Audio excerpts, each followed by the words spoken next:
Hello செல்ல பிள்ளைங்களா, எல்லோரும் எப்படி இருக்கீங்க? எல்லோரும் நல்லா இருக்க இறைவனை வேண்டிக்கிறேன். இன்றைக்கி மதிய உணவு என்னன்னு பார்த்தீங்கன்னா, நல்ல சூடாக இங்கே நல்ல மழைங்க டெல்லியில்.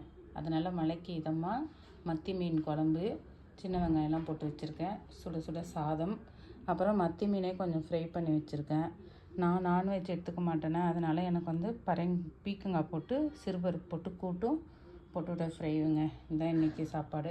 அப்புறம் பார்த்திங்கன்னா, இந்த காஷ்மீர் பாகிஸ்தானில் எல்லாம் இருக்காங்கள்ல, அங்கே இருக்கிறவங்களாம் உரிய ஆவணம் வச்சுருந்தா அங்கேயே இருக்கலாம். அவங்கள நாடு கடத்தக்கூடாது, ஆவணங்களை சரிபார்க்கணும்னு சொல்லிட்டு இப்போ உச்சநீதிமன்றம் புதுசாக ஒரு சட்டத்தை கொண்டு வந்திருக்குங்க. இது ஒரு வகையில் பார்த்திங்கன்னா நல்லது தான். ஏன்னா எதுலேயுமே ஈடுபடாமல் அவங்க வேலை உண்டுன்னு இருக்கிற பொதுமக்கள் கண்டிப்பாக இதிலேருந்து தப்பிச்சிருவாங்கங்க. இல்லைன்னா பாருங்களேன், அவங்க வீடு வாசல் பிள்ளைக்குட்டி வேலை அப்படின்னு இருக்கிறவங்க திடீர்னு வேறு நம்ம ஊருக்கோ இல்லை பாகிஸ்தானுக்கோ, இங்கே இருக்கிறவங்க பாகிஸ்தானுக்கோ இல்லை அங்கே இருக்கிறவங்க இங்கேயோ வந்தால் பொருளாதார ரீதியாக எவ்வளோ கஷ்டப்படுவாங்கன்னு நினச்சி பாருங்களேன் ஒரு நிமிஷம்.